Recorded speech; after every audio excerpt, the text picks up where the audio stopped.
এরপরে প্রশ্ন হলো, যে চাকরি জামাতে নামাজ পড়া থেকে বিরত রাখে সে চাকরি না করা, কিন্তু যারা বিদেশে যায় টাকা ইনকামের উদ্দেশ্যে তারা জামাতে নামাজ ও জুমার নামাজ পড়ার সুযোগ পায় না।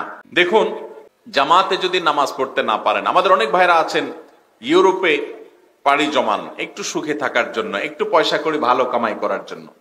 তো সেসব জায়গায় গিয়ে অনেকে জিজ্ঞাসা করেন, হুজুর জুমার নামাজের ছুটি পাই না, এখন আমি চাকরি করব কিনা। আমি আপনাকে বলি, আপনাকে আমি একটা চাকরি দিব, মাসে 10 লাখ টাকা বেতন পাবেন। আপনার কাজ হবে আপনার ডিউটি করার সময় নিঃশ্বাস বন্ধ করে রাখতে হবে। আপনার ডিউটি পালনকালীন সময় কি বন্ধ রাখতে হবে? নিঃশ্বাসটা বন্ধ রাখতে হবে, নিঃশ্বাস নিতে পারবেন না। তাহলে আপনি 10 লাখ টাকা বেতন পাবেন। কি বলেন, এই চাকরি আপনি করবেন? 10 লাখ কেন, 10 কোটি দিলে করবেন? আমি নিঃশ্বাস যদি বন্ধ করা লাগে তো আমি তো বাঁচবই না। আমি যদি মরেই যাওয়া লাগে তো চাকরি করে আমি টাকা দিয়ে কি করবো? ইমানদারের কাছে নামাজটা হলো এরকম, যে চাকরি করতে গেলে আমার নামাজ পড়তে পারবো না সে চাকরি করব না আমি। আল্লাহর জমিনে বহু পশু পাখিও খেয়ে পড়ে বেঁচে আছে না নাই? অগণিত পশু পাখি আল্লাহ তাআলা বাঁচিয়ে রাখছেন না রাখেন নাই? মা মিন দাব্বাতিন ফিল আরদি ইল্লা আলাল্লাহি রিজকুহা, এই ধরাপৃষ্ঠে এমন কোন প্রাণী নাই যার রিজিকের দায়িত্ব আল্লাহ তাআলা নেন নাই।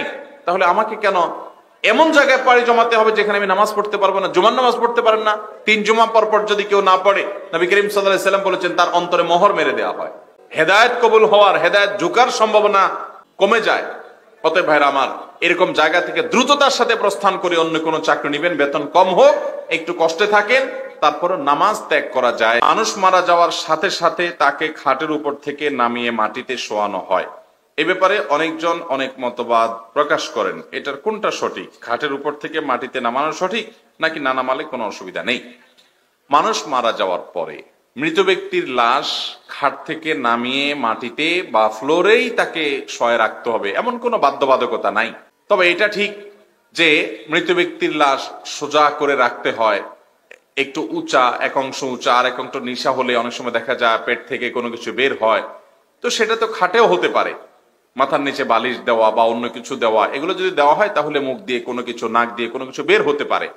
সেই জন্য সমান জায়গা দিয়ে শোয়াতে হয়। এটা হলো বাস্তবতা, এটা হলো সমস্যা হতে পারে সেই জায়গা থেকে এইভাবে শোয়ানো হয়। এটা শরীয়তের কোন নির্দেশ, ফরজ ওয়াজিব, যেটা না করলে গুনাহ হবে বা কোরআন হাদিসে এটা করতে বলা হয়েছে, বিষয়টা এরকম না। অতএব কোন মানুষ মারা গেলে তাকে সাথে সাথে খাট থেকে, পালং থেকে, আপনার চৌকি থেকে নামিয়ে তাকে ফ্লোরেই শোয়াই ফেলতে হবে এমন কোন বাধ্যবাধকতা। কোন ইমাম নামাজ পড়াচ্ছে, যদি তার ওয়াজিব তরক হয় তাহলে মুক্তাদির নামাজের সমস্যা হবে কিনা বা মুক্তাদির করণীয় কি? ইমাম সাহেবের যদি ওয়াজিব ছুটে যায় তাহলে ইমাম সাহেব সাউ সিজদা দিবেন মুক্তাদিরকে সাথে নিয়ে। কিন্তু ইমাম সাহেবের ওয়াজিব ছুটছে কিন্তু উনি সিজদা সাউ দেন নাই, ভুলে গেছেন, তাহলে সেক্ষেত্রে মুক্তাদির নামাজ হয়ে যাবে। মুক্তাদি আলাদা করে সিজদা সাহু দেওয়ার প্রয়োজন নাই। ইমামের সাথে যখন আমরা নামাজ পড়বো তখন ইমামের আনুগত্য এবং অনুকরণই করতে হবে। নিজে থেকে নতুন করে কোনো কিছু করা, আলাদা করে কোনো কিছু করা যাবে না, বিশেষ করে সিজদা সাহু বা নতুন কোনো আমল, এটা আপনি করবেন না। ইমাম সাহেব সিজদা সাহু দিলে তার সাথে দিবেন, আর যদি তিনি না দেয় আপনি আলাদা করে দিবেন না, আপনার নামাজ হয়ে যাবে। এরপরে প্রশ্ন হলো, যে চাকরি জামাতে নামাজ পড়া থেকে বিরত রাখে সে চাকরি না করা, কিন্তু যারা বিদেশে যায় টাকা ইনকামের উদ্দেশ্যে তারা জামাতে নামাজ ও জুমার নামাজ পড়ার সুযোগ পায় না।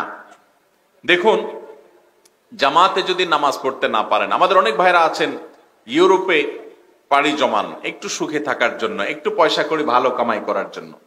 তো সেসব জায়গায় গিয়ে অনেকে জিজ্ঞাসা করেন, হুজুর জুমার নামাজের ছুটি পাই না, এখন আমি চাকরি করব কিনা।